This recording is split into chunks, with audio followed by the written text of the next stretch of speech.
Right, you're welcome back. President Muhammadu Buhari is getting serious heat from the Human Rights Writers Association of Nigeria. The association is tackling President Buhari over the killing of Nigerians by suspected herdsmen across the country. Yeah, the pro-democracy group says the president should blame himself rather than the media for escalation in acts of terrorism, as his refusal to declare leaders of the Miyetti Allah Cattle Breeders Association as terrorists and the manner with which he has so far handled the attacks has emboldened the herdsmen.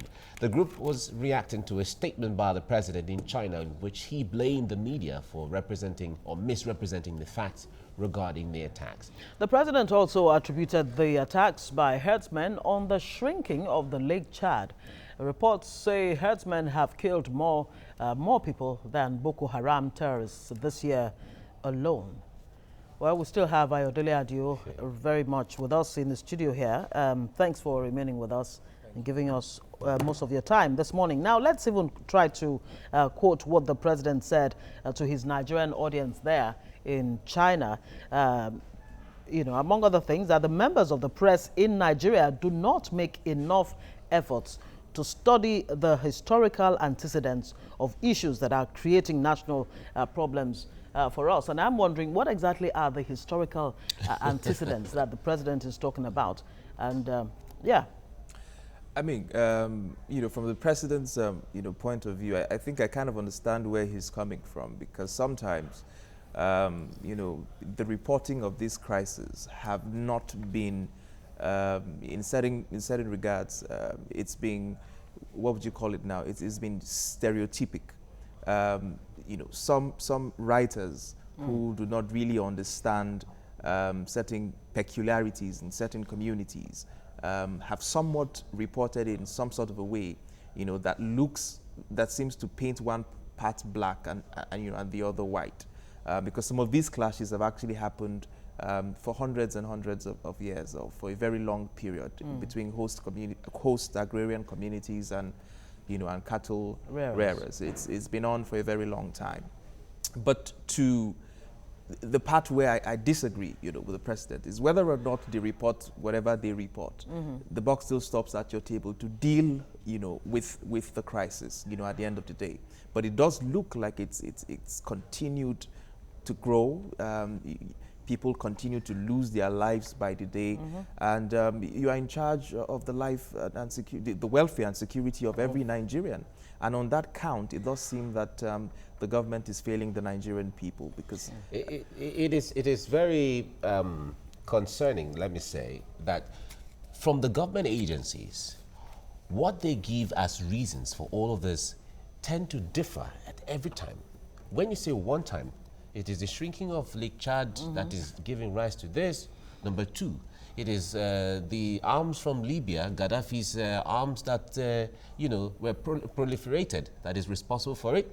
Another time, they're from Mali and they're from Senegal, or they're from Sierra Leone, or they're people from different countries, as the case may be. Other times you call them different things. Other times, in fact, you blame politicians who are opposition politicians for sponsoring all of this. And at other times you say, look, you are neighbors, for crying out exactly. loud. Can you just accommodate each other? When you have all of these reasons, points from the same source as government or as the leader of the country, how do we decipher that? How will Nigerians have confidence in the ability or having the confidence of the fact that the leadership knows directly and knows exactly what the issue is? I think, unfortunately for the government, they seem to look at all of these moving parts as isolated cases, and they don't see the whole picture. These are component parts that all sum up to what has become a security problem for us. And they are all on the table, and you need to see them as one whole. The fact that the shrinking of the Lake Chad basin, of course, is a critical factor, because close to 80% of the water in that region has dried up. So that's the real problem, because you have more people contesting for the little resources that you have there. You also have a situation where in that same region, you have millions of young out-of-school children who are roaming the streets in northern Nigeria, who have no food, no shelter, no opportunity whatsoever. And the poverty there is startling. You have regions there where you have poverty rates in the states for close as high as 90%. So poverty is also a problem. You have the fact that, of course, the collapse in Libya allowed light arms to come into the country. That also is a problem. Your porous borders, the fact that the inability of you to be able to man your borders properly is also a problem. And they have all come together to so be they have all a come security together threat. to give you a security threat. So you cannot keep looking at one of the component parts, just a simple clip in the montage, to always say this is the problem, instead of you to be looking at it as a whole. So you need everybody on the table, you know, economists, geographers, security experts, to be able to form a coherent strategy to deal with this problem. Because at the absence of a coherent strategy, would it have been more problem. reassuring for the Nigerian audience there in China if the president had told them that these and these are the things we're putting in place to ensure that security returns in Nigeria, so that you abroad can have confidence, you know, to come back home and to add value to you know, to the country? I think instead of telling them it is really the media that has, you know, escalated the issues. Yes. I think it would really have been very reassuring, you know, to tell the global community, because the part that we miss is that you think you're talking to just the persons in the room, but then you're talking to a global community. World. And for every time we miss the opportunity to explain to the world, the global community, what we're doing to make our country safe, we're scoring an own goal. You know, so rather than, you know, put the blame on the table of the media, or, you know, or shift, you know, responsibility, I expected that you would have, you know, detailed a coherent strategy on how you are dealing and tackling with the crisis of the herdsmen in your country. People want to see a bold and compelling vision that you have. And so when you now make the case of they are your neighbors, and people can see a reason why they want to key into it, as we speak, there are people in these communities who have no idea what their life is going to be tomorrow. They're afraid to go to the farms. They're afraid to sleep with two eyes shut at night, because you don't know what is going to happen to you the very next minute. If you look at the numbers, you know, we keep celebrating the fact that for 18 months consecutively, the inflation has been dropping significantly. But how come that inflation is dropping, the prices of food is still going up? And these are part of the reasons, because people are not going to farms. People cannot move their product from farms into the markets. It will even shock you that in a community, I saw a report in Daily Trust newspapers about the death of the tomato industry. How can you have a huge tomato plant? Dangote has a huge tomato plant just very close to Chiroma local government. And you are in an area where tomato is massively produced, and you don't have supplies to the tomato factory. How do we reconcile that? You are right where you have the abundance of tomatoes, and the industries are shutting down. So it's a real problem you have in your hands. And if you cannot make the simple connection to see that, the fact that people are not safe. Apart from the president himself, who may be very busy thinking about different things, how to handle different things, you know, and all of that. How about the president's handlers, who know that you're going to, in fact, they have the itinerary of the president, they know where he's going and who he's going to meet and where he's going to make statements and all of that. What happens to those guys who are supposed to put the president together, decide as to these are the kind of questions you these are the issues you're going to expect, this is how to tackle them and all of that. What happens to all of those? I think sometimes, even though I think, you know, that the image makers of the president, or the people who manage the communication of the president, have not done such a good job. I also do think that sometimes we expect too much of them. If you've worked with a principal before, sometimes you tell him this is what you're supposed to say. And he goes totally off. I'm going to say what I want to say. And there's nothing you can do about it. I mean, in any case, it's the president of the country. So sometimes you'll do your job, but it's left to the principal. But of course, HURIWA has been, you know, raising so many issues, of course, with Mr. President following this statement of his. They have accused him, or alleged, that, you know, Mr. President really has been handling this herdsmen crisis, Mieti Allah, even banditry in Zamfara and all of that, with very soft hands, more or less. And that is why it continues. I mean, over 6,000 Nigerians have lost their lives to this wanton, you know, unexplainable, inexplicable killings. You see, the truth of the matter is, you know, in as much as I do not think that the president have shown enough empathy, even though I think that the president has not really shown that much of sense of urgency to deal with this issue. The truth is, the system or the structures in which you can use, or the instruments to use to deal with this situation, this security problem, is weak. And there's very little you can do with a weak structure. So even if you take out Mr. President and you put Mike Nwankwocha as the president of the country, the only difference might just be how empathic you are to the people, how aggressive you can show in the media that you have to deal with this problem. Is that missing? That's what I'm saying. That's the missing link. But there's very little you can do with an under-policed country. There's very little you can do with a poorly trained security system. We're under-policed. But I wonder if everyone is going to agree with the fact that we have poorly trained security agencies. Certainly, when we look at the police, we know that one way or the other there are shortcomings here and there. But it is still amongst the Committee of Nations when these extract of police officers gather on special mission and all of that, the Nigerian one always comes out excellent. And we've also seen that when there are special assignments, special crack team are arranged to handle issues within days, they get results. See the special operation, this operation, that they handle, sometimes in Boko Haram enclave and all of that, and even in Sokoto or Zamfara and all of that. When they go there for special operation, we get results in days. So when it comes to the ability or capacity or the training, it seems like that's not in lack at all. Yeah, I mean, but where are we really getting it wrong? You're talking about, you're not looking at, take for instance, if you're looking at a 100% population, what you're talking about is a 5% number that are that effective, that are that qualified. In any case, the argument you're making is to say that Nigerians go to foreign universities and top their classes. Does that mean we have a good educational system in Nigeria? So the fact that you have police officers who go out and do excellently well is because they are operating in a structured system where you have all the equipment, all the facilities, all the intelligence.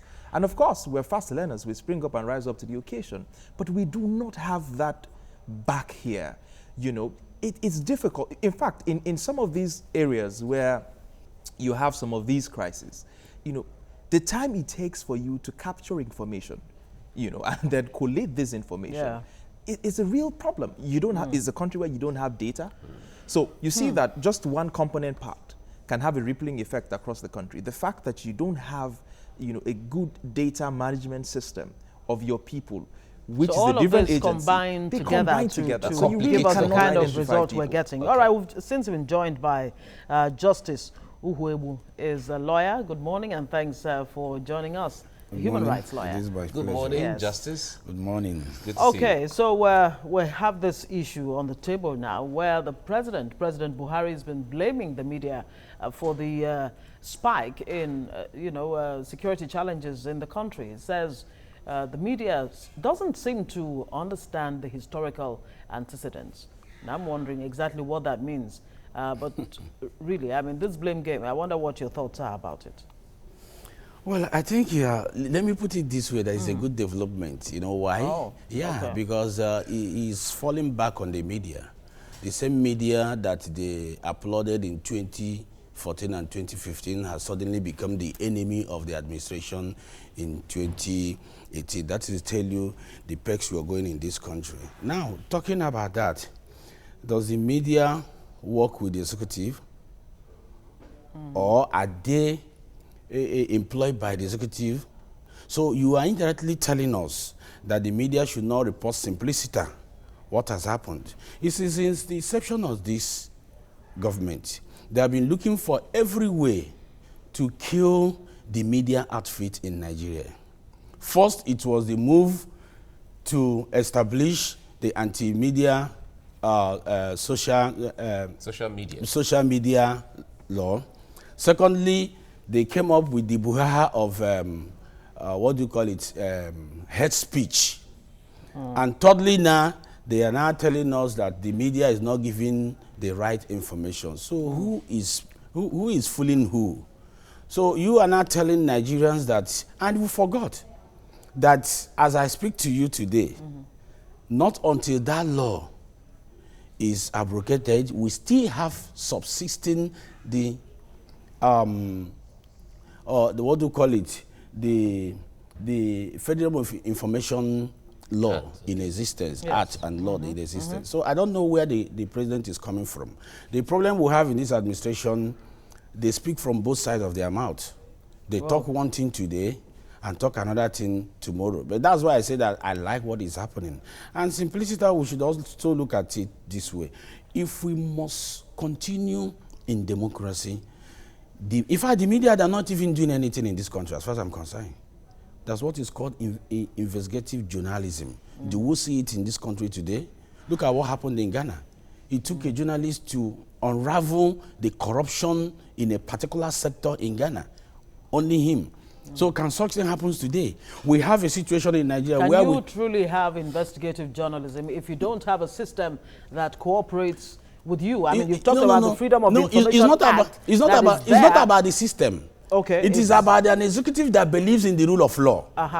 It's not about the system. So when there's a pushback... Yeah, but even if we have to talk about investigative journalism, the point there is, we know that we have select journalists here and there, although not much, but we have select journalists here and there who have excelled in investigative who risked their lives, who have risked their lives, who have busted different issues. We have the University of Ilorin racketeering, admission racketeering and all of that was busted by a journalist. We had the issue of the police college, state of police college that was busted. We have the codeine thing that was busted and all of that. So all of these things are here and there. But let's even come to the real issue here. The human rights writers are saying that the president, the ball is in your court. Everything is on your table to decide how to handle these issues.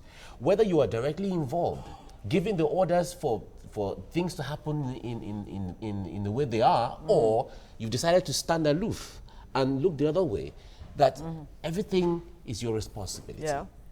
When it comes to blaming the president. Yeah, you know, on easy like the head that wears the crown. If any government succeeds, it is the head, like the president. If it fails, it is the head like the president. And that is why you must be very, very proactive in selecting people or your team you are going to work with. The short and simple truth there is this. You see, when you talk about governance in a democratic setup, you talk about rule of law. And when you talk about the rule of law, one of the major characteristics of rule of law is the promotion of the media, of information. People having information at their fingertips. And that was why the last administration went further to pass that act into law. Now, coming from that side, today, yeah, I'm sure you are aware. Isn't when you're saying the Buhari of codeine issue was done because it was blown because it was the executive wanted. We in this country now, where anything the executive is interested in is what the media carries. Go to all the government house. All the state government house, they have medias attached to them, independent medias, because every governor has its own media crew that is supposed to project. But why are you now calling like stations and all the rest attached to them, following them about, reporting only what the government wants them to report? Well, that is the problem we're having in Nigeria. And now, once in a while, if they report anything that the people that will benefit the people, you now begin to attack them. I've been in one or two sessions where I could remember at a time in this country where the NBC tried to regulate the kind of people that comes to studio to talk, the kind of topics you're going to talk and all the rest. Is that not a shame for a country like this that say we're practicing democracy? The truth here is this. Well, the point is, how far should democracy go? I mean, yes, there's freedom of speech, freedom of expression, which the Constitution allows, but should it be at the expense of the security of the nation, of the national interest? That possibly is an argument on the other hand. But let me bring it to Ayodele. There seems to be this global trend when it comes to attacks against the media. It's not only in Nigeria that you're hearing such things. I mean, in the US, for example, the whole concept of fake news We didn't hear about this until Trump. It's becoming a Trumpian ideology. In Myanmar, just a couple of days ago, you had 2 journalists jailed for 7 years for giving information out. Yeah, I mean, nobody... How dangerous is this trend if it's allowed to continue? I think it's a dangerous trend because you want, these kind of leaders want the populace to live in some sort of a balloon where, the only thing that readers or listeners consume is what the government wants them to consume.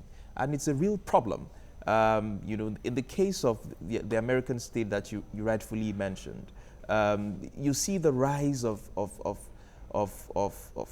news stations, spinning out news that you'll be wondering where they're coming from, whether they are from the skies, or something.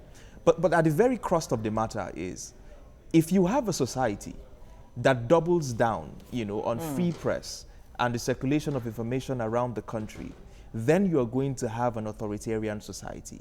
And then you're going to have a society where the rights of individuals in that society will be trampled upon. And you cannot have a society like that. I know that, the human rights folks narrowed down on the statements of the president in China, but there are a whole lot of human rights issues in this country that has to be looked at dispassionately. You keep seeing reports, whether it's the Amnesty report or the UN report, about human rights abuses in this country. And all you hear every time from the government, rather than double down and deal with the issues as contained in those reports, you try to blackmail that same report. And like you rightfully said, those were the people's reports you used to ride your way into office, to tell the Nigerian people that, look at this report, this is what your government is doing. Suddenly, this report, these institutions you are now claiming have now become biased institutions. And that's how we continue to recycle the problems that we have. All right, Justice, but from your perspective, I know you've been following developments in when it comes to the killings in Plateau or in Benue or parts of the country. How would you assess the move by the president or the government to handle these issues and keep them behind us? Well, I think you asked me a question, but let me throw it back also, either to you or to the public. What has the government been doing about it? Did it start today, or do you think it's going to end today?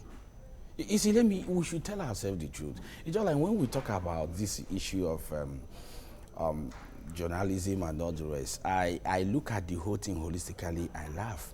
Because one, you see, by law, when you talk about fake news, when somebody has given fake news, or when somebody has said anything against you to demand your personality, you can go to court.